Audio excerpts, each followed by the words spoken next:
You're listening to Psych with Mike.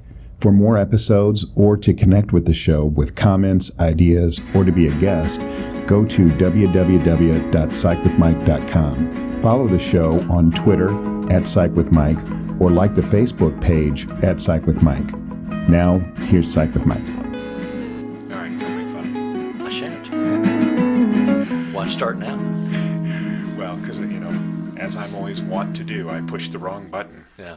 I thought we were recording. Heard that about you. No, we didn't think diddly. Well, I thought that we were recording.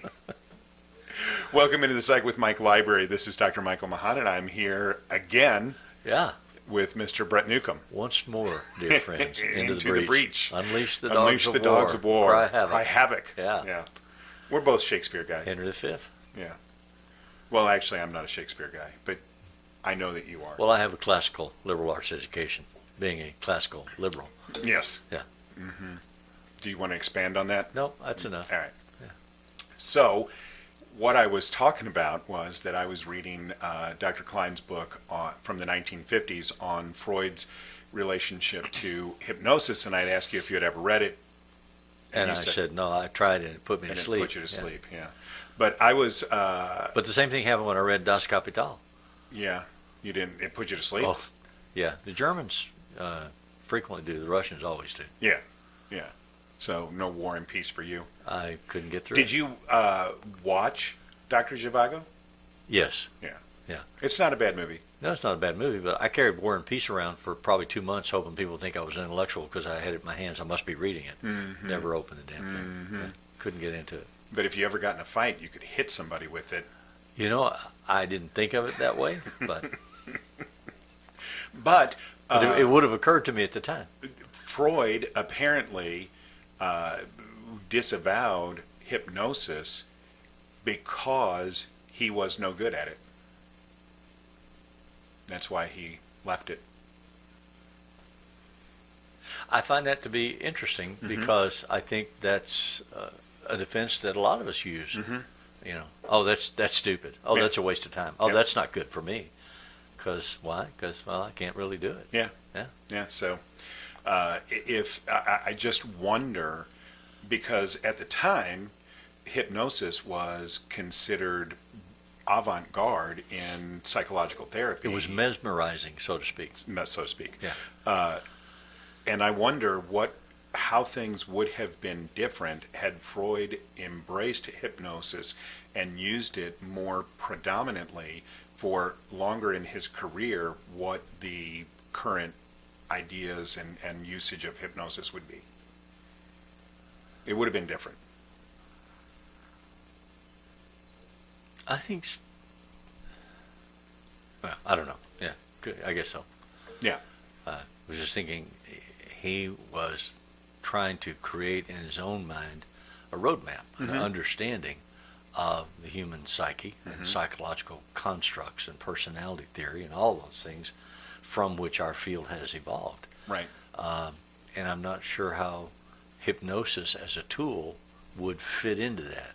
So, according to Klein, the original argument that Freud posited against the use of hypnosis was his belief, his perception, that it prevented the catharsis that is important in being able to resolve intrapsychic problems. Okay, so what that all means, Yeah. for those of you who don't know, there has to be an emotional cathexis. There has to be a release of emotional tension, hostility, animosity, fear, anger, before you can move. It's like you have to vomit these emotions out. Right. And so they've come up with all these fancy, long words so that they don't sound like saying they're vomiting. But let's examine your cathexis. Well, let's have you throw up in a bucket, and then we'll look at it and say what you had for breakfast. That's what that means. So he's saying with hypnosis, there's not really a cathexis, because even if there's an emotional release, and I've seen people under hypnosis cry, rage, rant, carry on. But since the conscious part of your mind is turned off, It's not a durable change. It's not a real release. Yeah.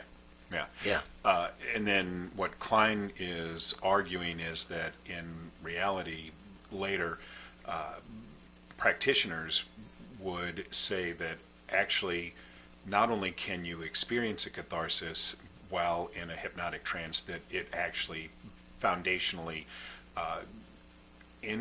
emphasizes or makes it easier for people to experience catharsis. But the issue is, so catharsis is the regurgitation of the emotion. Cathexis is the long-term durable change that allows you to carry that information with you forward throughout your life and make your life better. And so what people still struggle with, I think, is what is the cathexis? What is the durability of the information that you learn from hypnosis? So do you ever say to a client, I'm sorry, that just doesn't cathect?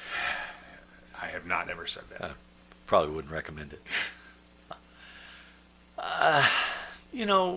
Reading various psychologists and reading psychological literature very often just seems to me to be a lot of philosophers sitting around debating how many angels can dance on the head of a pin in service of some agenda, even if it's stroking their own ego, which it often appears to be. Yes. Yeah. Yeah. So, for whatever that's worth, that's so far what I've gotten out of the book. You were trained to utilize hypnosis, but you did not frequently use it. I did when I was first learning how, and what I learned was that the benefit that I could see consistently with clients was teaching them how to relax and focus. That was a benefit in and of itself. If you can calm people down when they're distressed to the point that that distress interferes with their daily life, there's a benefit.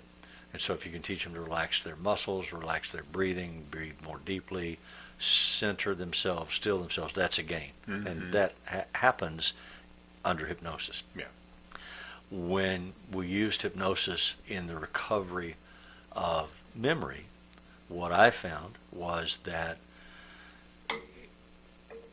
it didn't really benefit in the same way that a client would benefit if the memory came in their conscious state. And again, you go back to the concept of the cathexis, the release of that, that memory. If I hypnotized you and you went back in time and revisited some particular memory and you came up with all these details, oh, my dog was there and my grandpa was there and the TV was on, and then you saw or heard something, felt something, whatever, then you could retain that information when you came back to consciousness. But it was just like you'd read a novel. It wasn't like you'd experienced it. It was like you saw it on a TV show. And so there wasn't the benefit to that. So I quit doing it for that. The only reason then that I ever used hypnosis was for self-hypnosis and self-relaxation.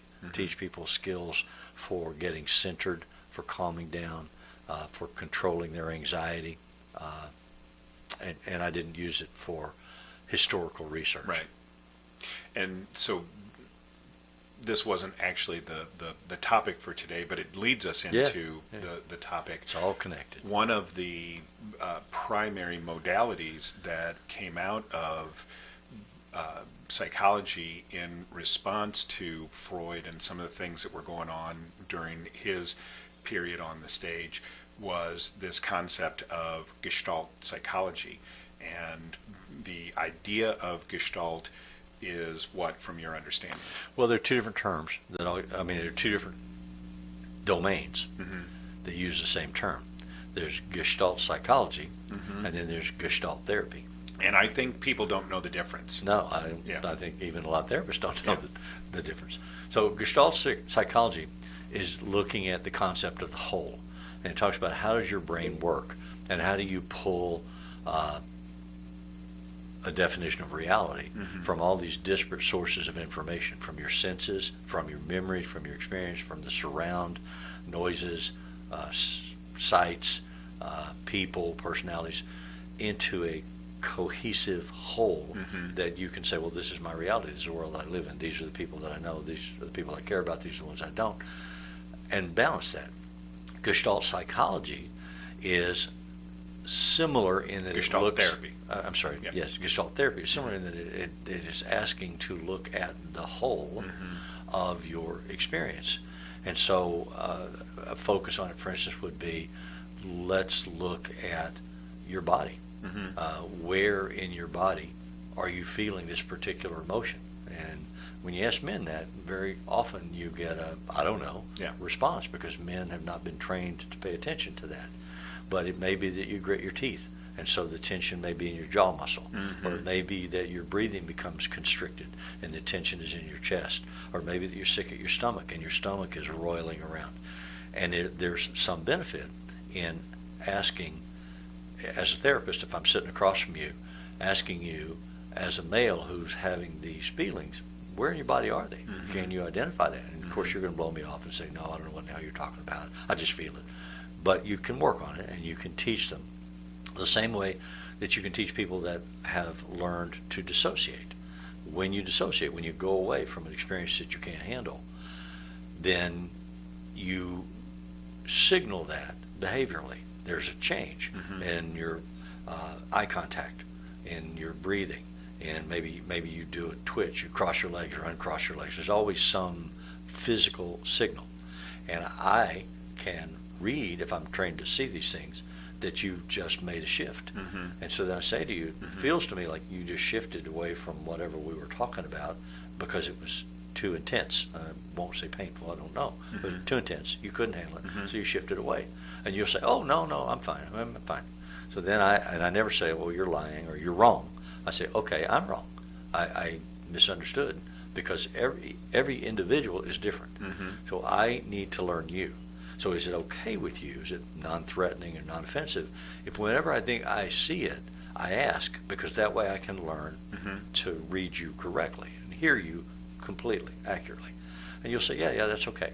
So then I just gently observe every time I see it. Oh, your shoulder just twitched, and this is what it felt like to me. Did I get that right? And you'll say, no. And I say, okay.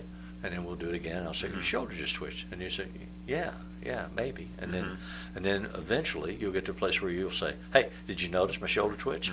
Because now I'm self-aware. I've learned. So that's an element of Gestalt psychology. Let's bring what's in the room into our consciousness, because it's useful information. And one of the primary ways that I apply Gestalt techniques is when I talk to people, especially couples, about perception. So everybody's perception is what foundationally creates their Gestalt.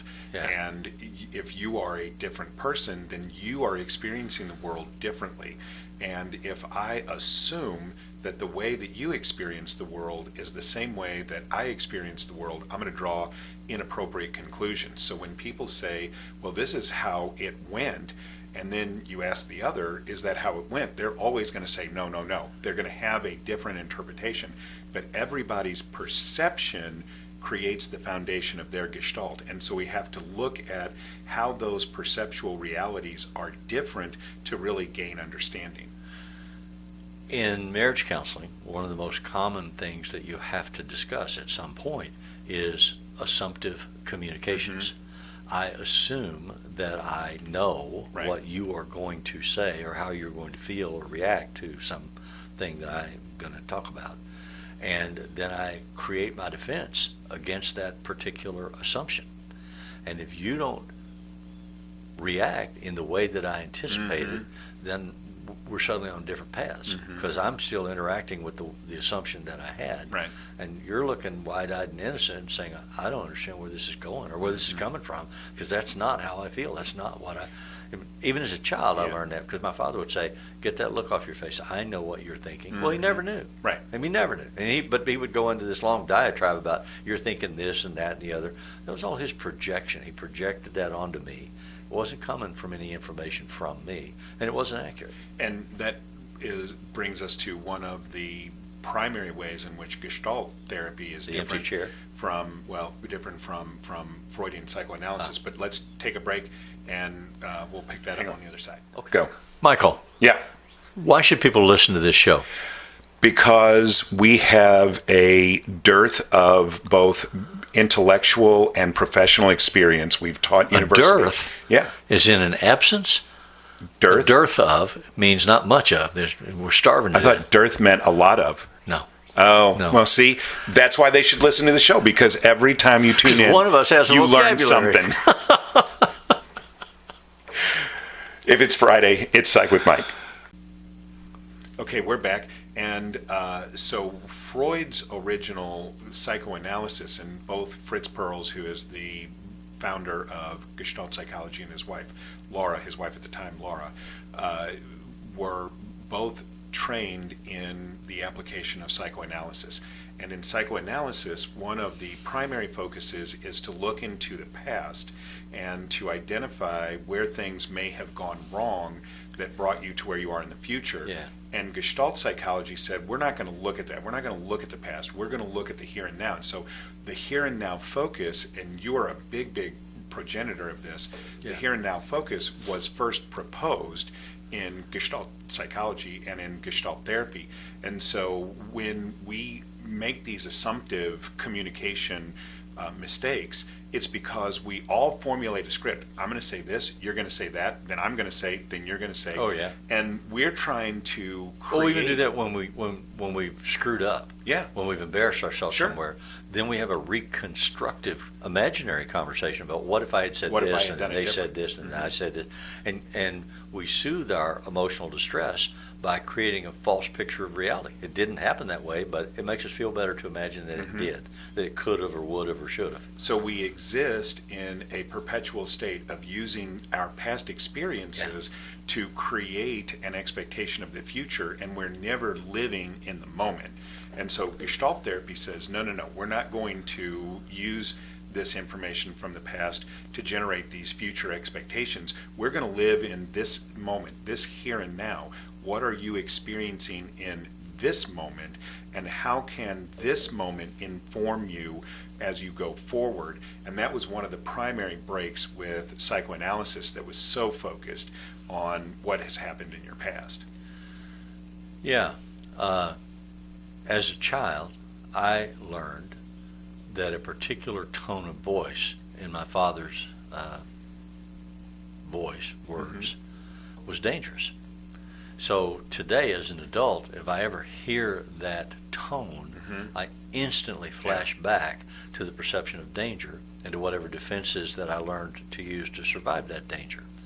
As a Gestalt therapist, I would ask somebody, get in touch with that. What is that doing for Then you get in today? touch with your body. How are you shutting down? How are you isolating? How are you positioning? Are you being aggressive in your posture? Right. Are you ready to fight back? Are you ready to run away? Are you ready to collapse into an eggshell and cry? I mean, what are you feeling? And even if that was survival skill for Then, yesterday, yeah. what But then does look it around do the for room. you today? Do you need to Right. act that way? Could you choose Right. a different path?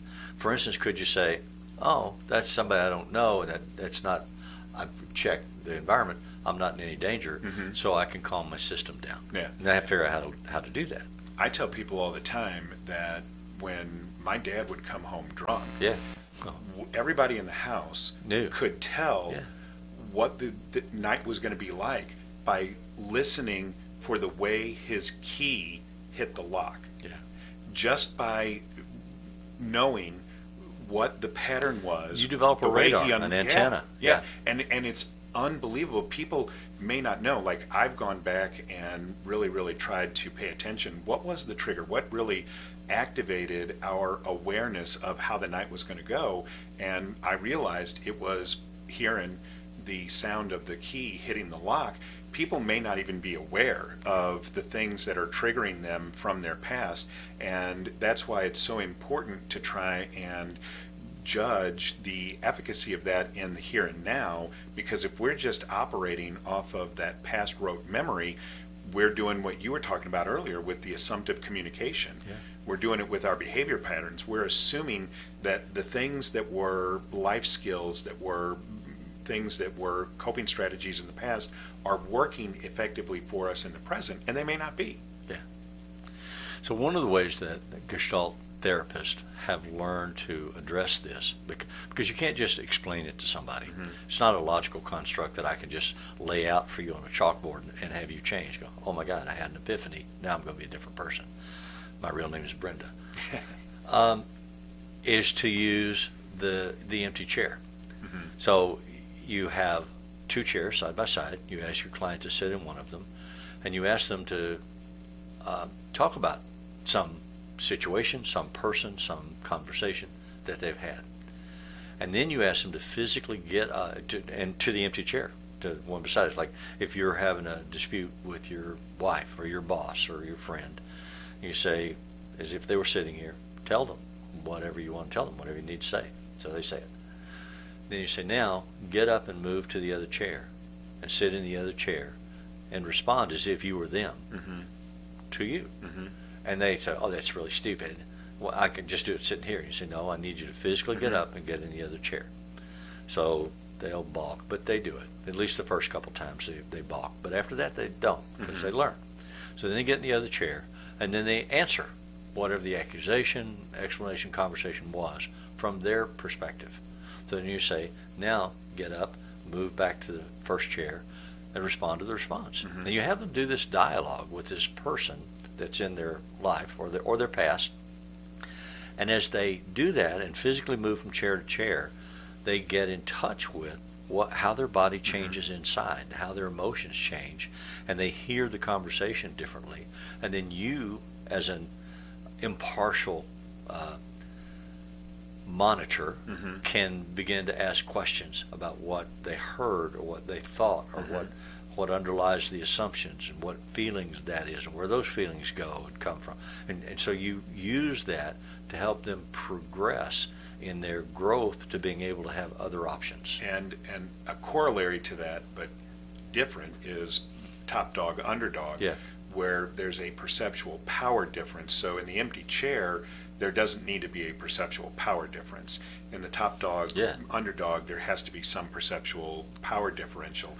But both of those, and the exercise is essentially the same, where the client tries to express themselves from the top dog position, then respond from the underdog position. But all of those things are designed to help the client understand that there is a perceptual difference between what the world that they live in and experience and the world that other people live in and experience. And when you can recognize that there's this perceptual difference, then hopefully you can stop making those assumptive patterns where you're thinking that you know what's going to happen. Well, and what you learn, especially as a therapist, what you learn is you're not dealing with objective fact. You're dealing with people's perceptions of experiences. So people say all the time, if you could give the entire world one thing, and it's like that would be the thing that I would give people. Yeah. Okay. I think it's a powerful piece of awareness when you, and as a skill, clinical skill, the ability for you to internalize that so you don't chase the rabbit down the rabbit hole. I'm not trying to go back and prove whether or not your grandfather molested you. What I'm trying to do is help you get to a place where whatever you think happened isn't limiting your choices today, isn't directing your path today, but that you, the adult you, is able to process this experience differently. And the reason that I would give people this ability to understand that perceptions are unique to the individual, and I would even go one step beyond that, that I would give people that ability with the ability to not judge it. Like, this is better or this is worse. They're just perceptions. It's not about who's right or wrong or about who's more objectively correct. It's about we have different perceptual realities, and that shapes our world, and therefore we experience life differently. So, you know, Robert Fulghum in his classic essay on parenting, there's a line in there that says, your children do not live the life that you perceive them to live. And that is so important for us to understand. Everybody lives a reality that is different than the one that we perceive them living, because just the act of perceiving their reality is filtered through our perceptual reality. Well, there are so many different theoretical ways to explain that or understand it. One that I've more recently encountered that I really have some fascination for right now is internal family systems. And that is a belief that you have these personas, these roles, personalities inside you, that like a protector, that come to protect you, and that these different parts of you are all there to take care of some aspect of you. And sometimes they get you flummoxed, get you in situations where if you encounter a situation, road rage, somebody does something, cuts you off, whatever, and you get emotionally pretty volatile. The way to understand that in a helpful way so that you don't become controlled by that and act out in some way that's going to have you sent to prison or get you arrested because you run somebody off the road and killed them, is to recognize that there are parts in you that are churning this stuff up. Find out what those parts are. Powerlessness, victimization, hurt, loss of status, whatever it may be. And what do you need to be able to say to that part, I'm okay. Yeah. It's all right. I hear you. I hear what you're saying. But now we can deal with this differently. And so that would be learning to self-soothe. Yes. Yeah. And self-regulate, but to listen to the agenda of that particular part instead of reject it. You know, I find that to be unattractive about myself, that I could get that flash angry. I don't, as a civilized man, as an educated man, I don't want to have those feelings. Well, I have them. So what's going on when I have them? What am I going to do with them? Are they going to run me, or am I going to be able to control them, force them? Am I going to have an internal battle that tries to settle it? Or am I going to be able to process it and say, okay, I know where this is coming from. I hear what you want me to hear. I feel powerless. I feel this guy was rude to me, so he saw me as insignificant. He took my power. Yeah. And so did he really? Yeah. I can objectively look at it and say, well, no, he just He cut me can't- off. you Well, know. right. He can't take your power. You can only give him your power. So then I can have a different dialogue with myself instead of one that feeds into the road rage, but I can calm down that explosive feeling inside my body, which goes back to the Gestalt thing about feeling your body, breathing, relaxing your breath, relaxing your And so tension. these ideas of Gestalt therapy and Gestalt psychology came in the 40s, were being built in the 40s. So even before Viktor Frankl's existential psychology, before Carl Rogers' person-centered psychology, but it had qualities of both of those things, in that the goal of Gestalt therapy is to put the onus on the individual to own their behavior. You can't blame the rest of the world for your plight. You have to accept responsibility for where you are, and it was very person-centered. So Own it as an empowering way. Yes, It yes, gives yes. you options, not Yeah. as a shaming way. Yeah. Oh, yeah, yeah, yeah. Or judgmental way. Well, you are bad. Yeah. You're really a screw up. You know, everything you do turns to crap.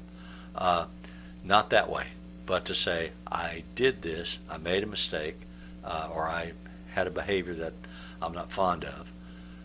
So now I need to figure out how to process that. What in me drove me to that behavior?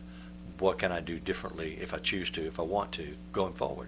How can I be different? And another way in which it was a radical change from psychoanalysis was this idea of person-centered. So it was with the idea being that, which is ironic because Fritz Perls was a pretty big narcissist. I think that's well documented. I think a lot of those guys were. Yeah, but the therapist was viewed as being in cooperation with the client, not superior to. So psychoanalysis is, I'm a doctor, I'm going to tell you what's wrong, I'm going to teach you how to be better. And in Gestalt psychology, it was, I'm going to sit here and help you process things, but the answers are going to come from inside you. Right. And so I tend to be very psychoeducational.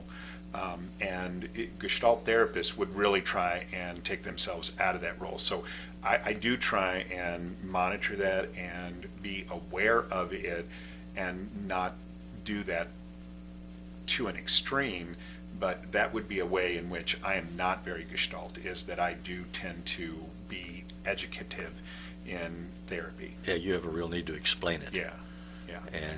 And a you- Gestalt therapist would not do that. No. And I would argue that the client doesn't really benefit from that. I know you would. Okay. And even if but see, my perceptual reality is different, and Yeah. so my reality is that people come to me because they've heard that about me, and they really want that. Now, I'm Well, sometimes they come. What they want is an insight. I want a label. Give me a right. tell me. And what do I have? Am I depressed? Am I anxious? And then when you say, "Well, yeah, you're depressed," oh, okay, that's all I want. Right. I don't want to do anything about it. I just want to know what to call it. And what I'm very aware of is that the way that I do things could take away responsibility of the client to come to their own conclusions, which is, and some people would say, a much more durable way of being able to process information and move forward. If you take responsibility for it, you're going to be more likely to retain that information for a much longer period of time. I agree with you completely. I just would phrase it differently. Okay. Yeah, because I would say, how do you become the person you want to be? As you understand the person that you are, and maybe you spend a little time understanding how did I get to be this way. I would say it doesn't really matter a whole lot. And see, and I would want to. Yeah, dive tear into. it Well, a apart, lot yeah. of people want to dive back into all Yeah. those memories and label them and assign them. But I would say, how's it get in your way of living your life the way you want to live it? If you being the person you want to be, what can we do to identify those areas and modify them so that you're making healthier, better, happier decisions, and you're being a person that you respect and admire instead of shame-based or guilt-based or anger-based, the way you're describing yourself now. Yeah. And so there's this famous collection of tapes where three very, very popular at the time therapists, Albert Ellis. Carl Rogers, and Fritz Perls, Yeah. all worked with Gloria. the same client named Yeah. Gloria. And Oh, we've all seen those. Yeah, Yeah. And I was just going to tell people, if you haven't seen those, and maybe I'll put a link to it in the show notes, but you can find them on the YouTubes. They're not Yeah. hard to find. But there's this part when Pearls says to her, "Would you like to strangle Fritz? What would it feel like?" Fritz Perls always talked about himself in the third person. What would it feel like to have your hands around Fritz's neck? I mean, and he just goes on this diatribe about, do you want to strangle Fritz? Are you angry with Fritz? And it is what sounds like the most inappropriate, ineffective way of approaching the situation. But afterwards, when they ask Gloria, who did you find to be most helpful, it was amazing. So Carl Rogers was obviously Carl Rogers. He's All about he empathy. he would never say, this is what you should do, and she got really, really frustrated. And Ellis was, well, let's reframe that. And she said that Fritz Perls was the most intimidating, but the most helpful. She was very, very frustrated by Rogers' inability to give her any direction, and so she kind of completely wrote him off. She continued to see Ellis for a period of time after the conclusion of those tapes, and they remained friends up until her death. But she said Fritz Perls was the most helpful. Okay. Did she put it in a succinct form how he was different? How was he helpful? That the way he put her in a position to have to see herself more genuinely and have to take responsibility for it. Accurate, reflective listening, Yeah. which is Well, what we all strive for. if you want to strangle Fritz Perls. If that's what she was If feeling. that's what it takes. No, if that's what she was feeling. And that's and an accurate yeah. reflection. Right now, you want to slap my face. Yeah. I think. Yeah. Do you? Well, yeah. Okay. Mhm. Doesn't mean you have to. Right. It just means that's what you're feeling. Yeah. Where in your body is that feeling? It's my clenched right fist. So what a Gestalt therapist would say, all right, look at your clenched right fist. Tell me what it's saying to you. What are you hearing it say? What words are in your head? And then so Fritz would offer some interpretive labels, but what he wants the person to do is say, it's saying, mash your nose, whatever it's saying. So the Gestalt therapist would ask you, you just cross your legs. What is that saying to you? And that sounds really stupid.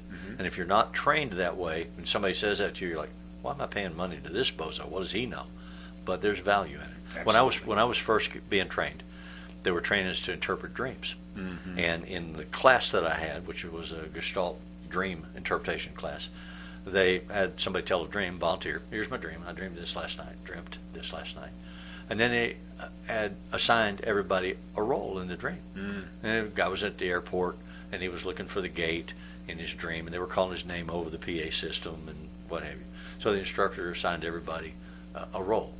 Some people were gate operators, some people were planes, some people was the announced PA system.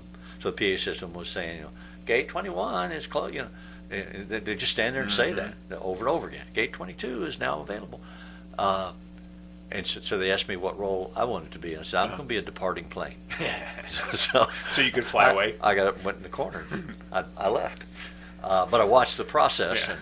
And the guy whose dream was being interpreted by all these people who were acting out the roles in the dream, he had an epiphany sitting in class. He's like, oh my God, this is what it means. Well, who knows? But he felt that it was really beneficial and helpful. That's awesome. Yeah. So hopefully this has been helpful for people who are listening to it. As always, the music that appears in Psych with Mike is written and performed by Mr. Benjamin DeClue. If you have any questions or comments, we are wanting to be responsive to those. So send those to us at psychwithmike.com. And if it's Friday, it's Psych with Mike.